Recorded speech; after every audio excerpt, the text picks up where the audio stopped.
The following is a class on the Srimad Bhagavatam, 2nd Canto, 4th Chapter, Text number 1, given by His Divine Grace, A.C.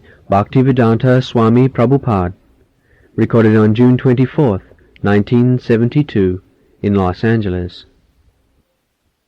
Translation. Sutta Goswami said, Maharaj Parikshit, the son of Uttara, after hearing the speeches of Shukadeva Goswami, which were all about the truth of the self, applied his concentration faithfully upon Lord Krishna. So, here is Vachas Tattvam Atman Atma Vachas Titta Nishchayam Atman. Vachas Tattva Nishchayam Atman. Vaiyasaki. So, Atma Tattva, self-realization. This is required.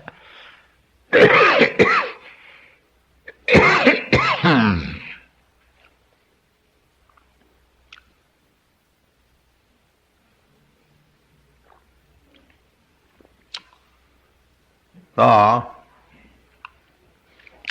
we have to approach a person like Vaiyasaki, Sukadeva Goswami, Nishchayam, Vachas Tattvam Nishchayam.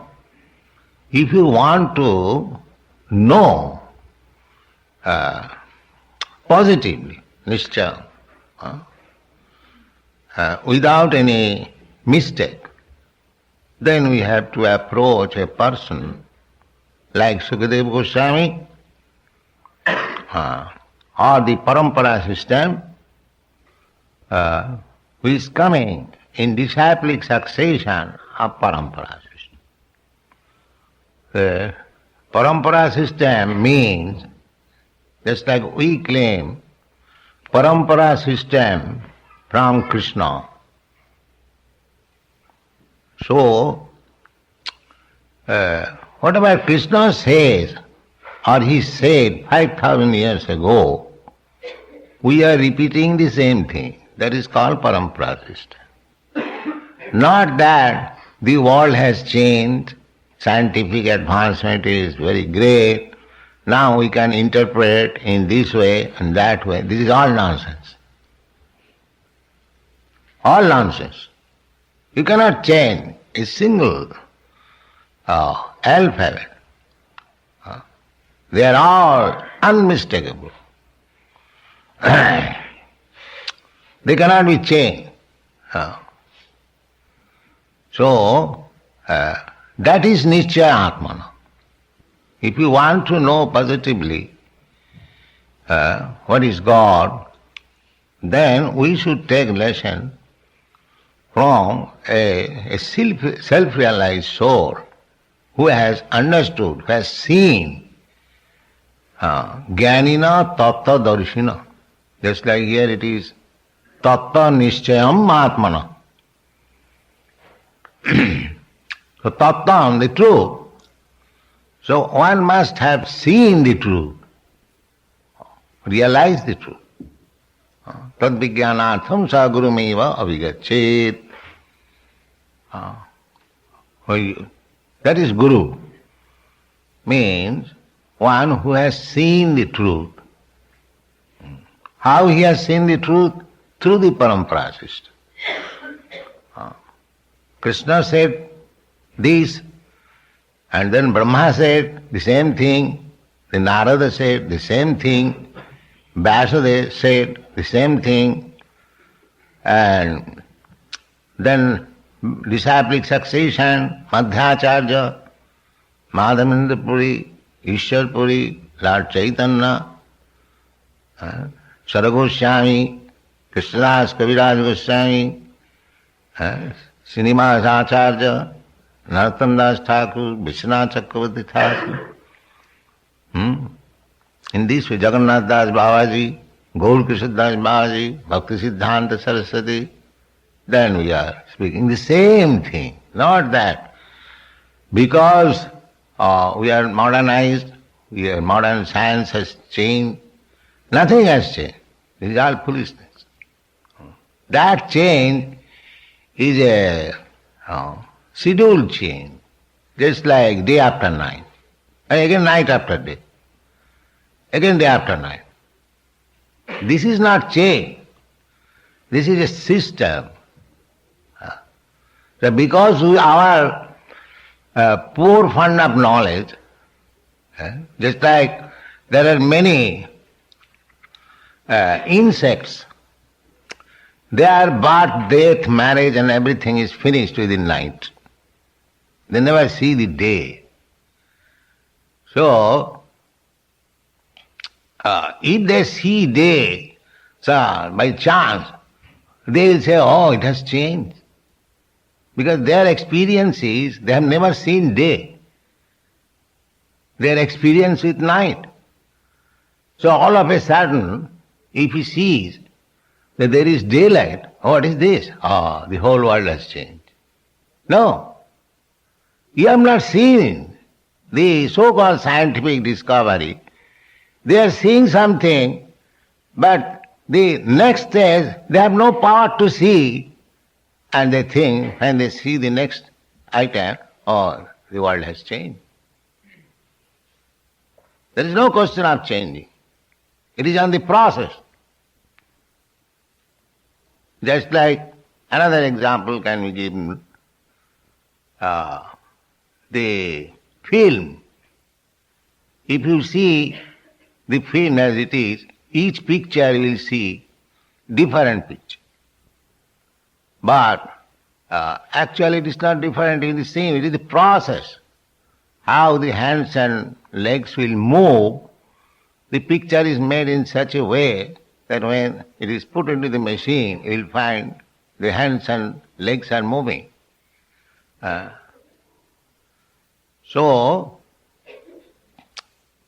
Change, Sisti Sthiti Pralaya.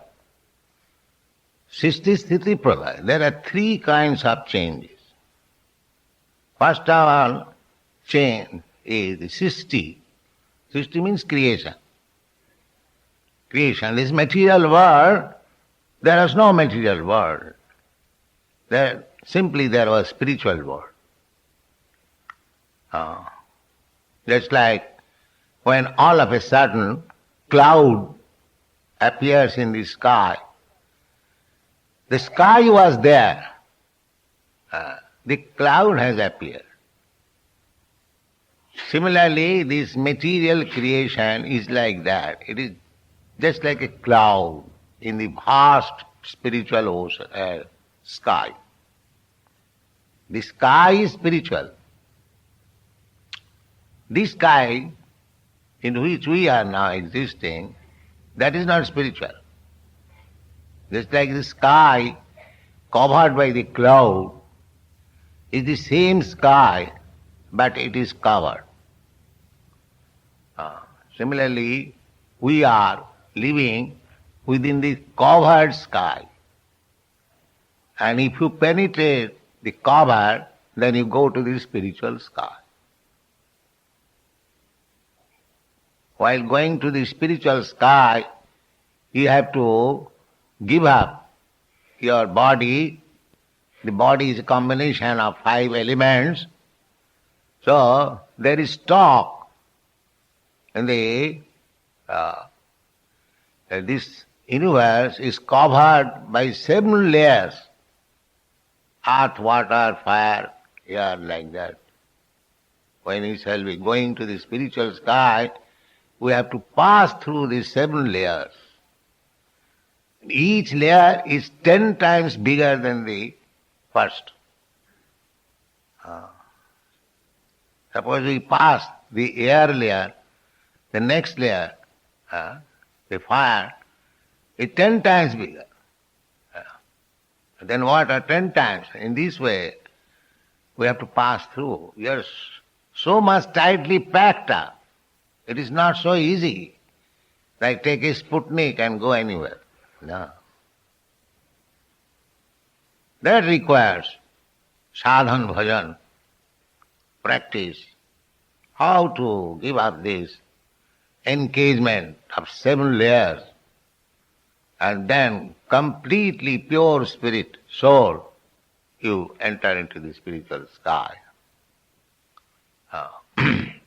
That is merging in the spiritual effulgence, Brahma Jyoti. Then you can go farther and enter into the spiritual planet if you are fit for that. Otherwise you will remain in the Brahma Jyoti, nirvishesh, without any variety, simply life, as the Gyanis they want. But you cannot stay there, because you are a living entity. You are part and parcel of Krishna. So actually you are trying to go to Krishna, just like a child is crying. The idea is, if the child wants mother, or mother's breast milk, that is his demand. But sometimes we do not know, we try to make the child comfortable in different ways. Similarly, all of us are searching after Krishna. That is the fact. Krishna being the supreme, we are all being parts and parcel. Our natural tendency is to approach Krishna.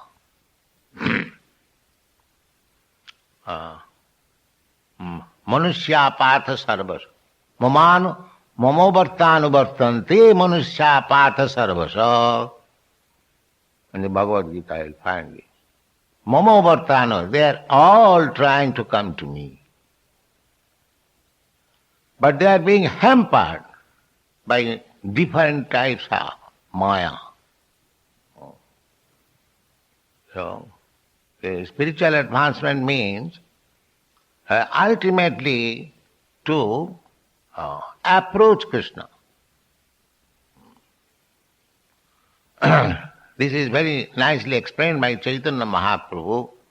The Bhaktilata, the creeper of bhakti, is growing, but it will go on growing until the Bhaktilata catches the lotus feet of Krishna. You will see the creeper, they grow, they try to catch something small. As soon as they get a pillar or wood, immediately, by nature. Similarly, you go on increasing your bhakti kripa. The bhakti kripa, ei rupe brahmanda bhramiti kono bhagavan jeev, Guru Krishna kripaye paye bhakti lata bij. Bij. Bij means seed. Guru Krishna. Krishna and Guru. When both of them are merciful, then you can get the seed of Bhakti Lata Kripa. Mali haiya sei bij karoye ropan. When you get a nice seed, it's like you are growing, nursing the tulsi seed very carefully. Tulsi seed, that is the example of bhakti seed. Similarly, you have to nurse the bhakti seed by giving all protection, watering daily. So what is the watering process? This watering process.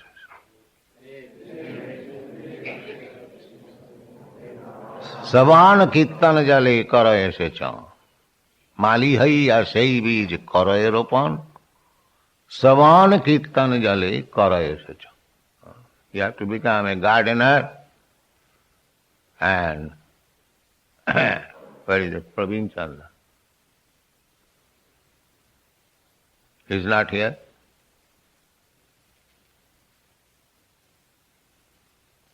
Yeah, that's all right. Savan kirtan jale karaye sacha. Hearing. If you want to come to the right conclusion, then you have to hear from persons authorized Not from the nonsense rascals, politicians, diplomats, no. Just like here it is said, Vaiyasake. You have to hear from Vaiyasaki or his representative. Vaiyasake riti vachas tatta nischayam atmana. If you hear from the right person, then tatta nischayam, then positively you can realize self. And if you hear from some rascals, they have no connection with Vaiyasaki. Simply by dint of mental speculation, interpreting, I think this may be this, I think this. What you are? Nonsense. You think. We don't accept such nonsense things. It must be positively authorized. As it is said here, Vaiyasake riti vachas tatta nischayam atmana. When you hear from the right person, tad vidhi pranipatena pariprasnena sivaya upadekshanti tad jnanam jnanina tattadarshina. Jnani and tattadarshi, simply jnani, simply ABCD knowledge, academic education will not help. He must be jnani. At the same time, tattadarshi. That tattadarshan cannot be possible by mental speculation. Chirang vichinnan athapiti deva padam bujadayam prasadaleshan grihita vahi janati tattam. Janati tattam. Nachanna ekopi chirang vichinna. Who knows the tatta? Athapite deva padambujadam prasada leshan grita. One person who has got a slight benediction from your lotus feet. Not that all, a slight. Salpamapi yasya dharmasya trayate mahato bhaya. If you get a slight, a glance, then your life is perfect. Immediately. Not that you have to get all the mercies of the Lord. It's even little, very insignificant part. That means, insignificant part, that is Krishna is teaching himself, just surrender. So, this much mercy every one of us we can take. How? Krishna, I was wandering throughout the whole universe in so many lives. I did not know that you are my supreme master. Now, from this day, I surrender unto you. Krishna is ready. Aham tva sarva pape bhama khaishyami. Yes, you do it. I shall give you protection from all sinful resultant action. Immediate. A simple process. So this much mercy we can take if we will, but we are not willing. We surrender to some rascal, but not to Krishna. That is our position. We shall surrender to this man, that man, this man, this man. Why not Krishna? No, Maya will say, no. What is Krishna? You surrender to such big politician, big yogi, big bluffer, cheater. You surrender. Maya is always after you to bewilder you. Because we have forgotten Krishna by our independence, misusing our independence. So Maya wants to give us some good lesson, that forgetting Krishna, you are trying to be happy, all right, I shall give you nice happiness. This is going on. Therefore, Maya is very strong.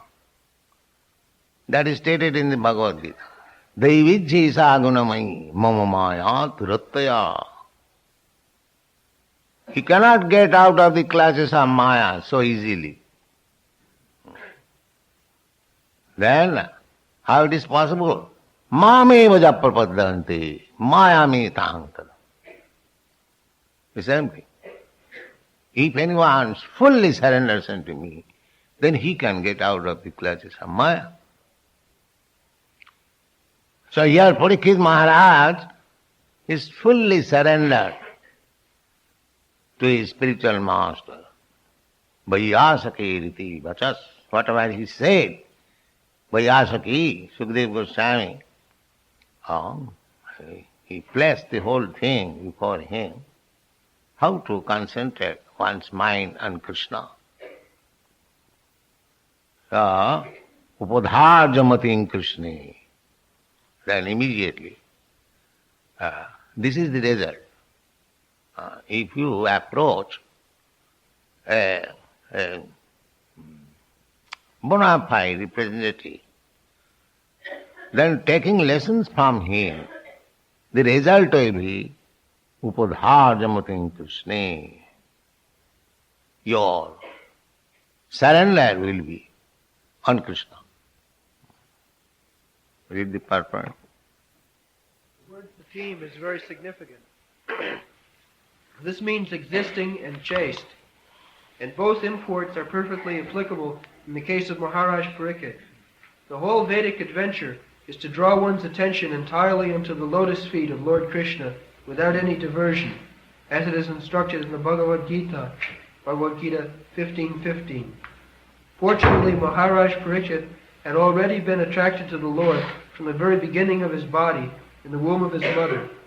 In the womb of his mother he was struck by the Brahmastra atomic bomb released by Ashwatthama, but by the grace of the Lord he was saved from being burnt by the fiery weapon, and since then the king continually concentrated his mind upon Lord Krishna, which made him perfectly chaste in devotional service.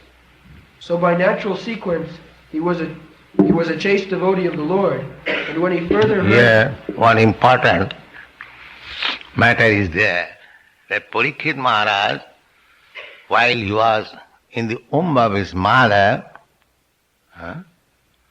there was Brahmastra targeted upon him by Ashwatthama, and he was to be killed. Practically he was killed.